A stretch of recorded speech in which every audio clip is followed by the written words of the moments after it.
Yang juga jadi sorotan di Kompas Petang, Saudara, Polda Nusa Tenggara Barat menahan Bribtu Rizka Sintiani usai ditetapkan sebagai tersangka dalam kasus kematian suaminya sendiri, yaitu Brigadir Esko Fascarelli. Penyidik masih mendalami motif pelaku membunuh suaminya sendiri.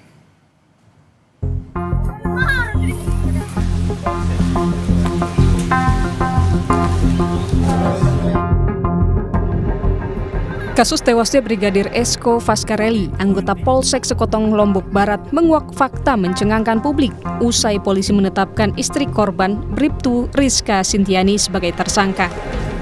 Psikolog forensik menilai motif pembunuhan menyangkut emosional dan diduga ada keterlibatan pihak lain. Dalam situasi semacam ini, ketika pelaku adalah perempuan dan korban adalah laki-laki, apalagi mereka memiliki ikatan suami istri, maka patut kiranya kita berspekulasi lebih kedepankan kemungkinan adanya motif emosional. Mereka tidak cukup punya kesanggupan melakukan konfrontasi yang frontal terhadap laki-laki, maka dibutuhkan keterlibatan pihak lain untuk menyelesaikan aksi kejahatan yang dia lakukan. Keluarga korban meminta agar proses hukum berjalan lebih cepat, termasuk segera melaksanakan reka ulang atau rekonstruksi agar berkas segera dilimpahkan ke jaksa dan sidang cepat tergelar. Jadi perkara sudah naik ke tahap penyidikan. Terus ada beberapa hal, keterangan saksi dan lain sebagainya sudah diperiksa juga, dan ada keterangan saksi yang dibutuhkan, jadi kami akan lengkapin. Dan intinya itu rahasia penyidikan dan dalam waktu dekat mungkin akan didapat. Sebelumnya Brigadir Esko Fascarelli dilaporkan hilang kontak pada 13 Agustus 2025. Keluarga lantas mencari ke beberapa tempat. Brigadir Esko akhirnya ditemukan dalam kondisi tak bernyawa di perkebunan warga yang berjarak 50 meter dari rumahnya di Dusun Iyor Lembang, Lembar, Lombok Barat, Minggu 24 Agustus. Jasad korban langsung dibawa ke Rumah Sakit Bayangkara. Hasil otopsi mengungkap ada tanda kekerasan akibat benda tumpul di leher korban. Istri korban, Rizka, berprofesi sebagai anggota kepolisian yang bertugas di Humas Polres Lombok Barat, sementara sang suami adalah anggota Intel di Polsek Sekotong. Tim Liputan, Kompas TV. Kita bahas lebih dalam soal kasus tewasnya Brigadir Esko bersama dengan mantan Kapolda Jawa Barat Irjen Purnawirawan Anton Carlyan. Selamat petang, Pak Anton. Selamat petang. Pak Anton, menurut Anda ini sudah ditetapkan istrinya yang juga merupakan anggota Polri juga menjadi tersangka. Tapi mengapa polisi hingga saat ini belum mengungkap apa sebenarnya motif dari kasus ini? Ya, justru seharusnya di dalam hal ini Polri bisa lebih transparan. Karena ya kalau untuk motif dalam keluarga kan, kalau tidak ada keterangan yang jelas ini sangat sulit, dan setiap pembunuhan itu kan ya harus ada motifnya. Ya, kemungkinan kalau menurut kita kalau motif dalam keluarga itu ya sebagaimana yang pernah terjadi, bisa motif masalah kurang transparansinya keuangan, kemudian juga bisa juga masalah will dan fear. Nah, karena masalah-masalahnya itu pasti sangat-sangat urgen sehingga sampai mengakibatkan terbunuh. Kemudian juga di dalam hal ini kan wanita. Kalau wanita, saya sepakat ini kemungkinan besar ada kerjasama dengan pihak lain, karena tidak mungkin ya dieksekusi sendiri, kecuali mungkin ya ditembak ya gitu. Kalau ditembak ya sudah selesai. Dan ini pun juga yang agak heran ini, kalau tidak salah jarak waktu antara hilang dengan ditemukannya itu agak lama ya. Betul, agak lama. Tanggal 13 baru ditemukan tanggal 24. Ini hampir 11 hari. Nah, kemana yang 11 hari ini? Ini perlu penelitian yang lebih dalam.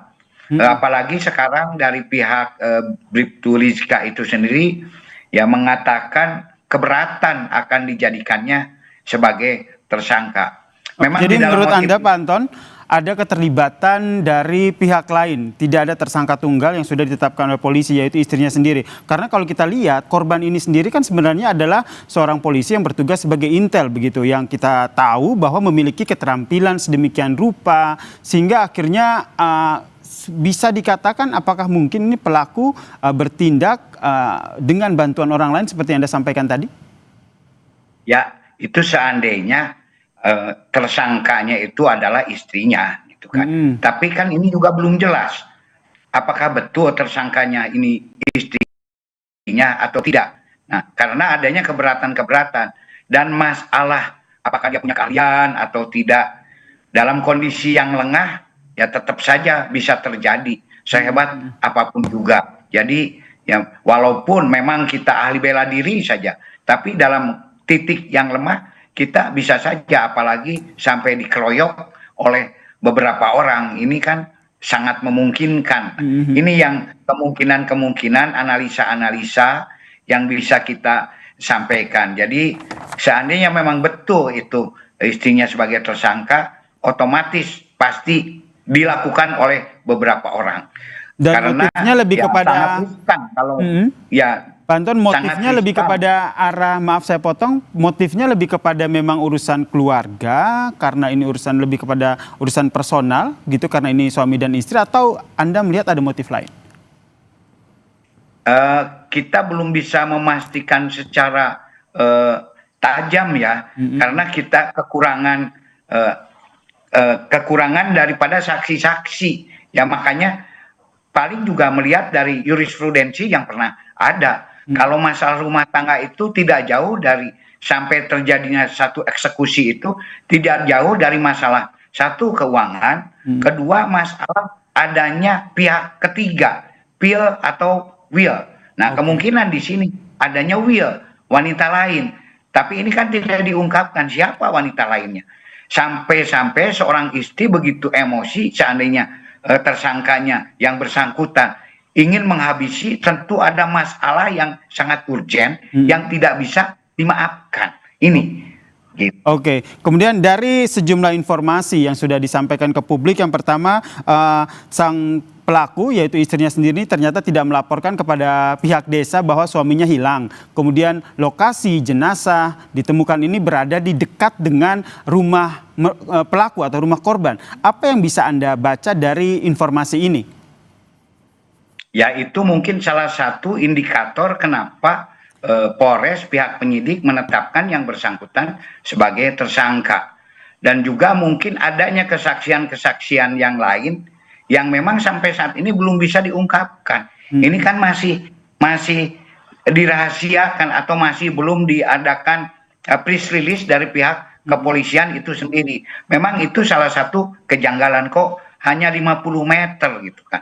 Makanya di mana selama ini yang bersangkutan, dan ketika ditemukan juga kan ada tali yang seolah-olah ya ingin mengelabui, seolah-olah itu sedang bunuh diri.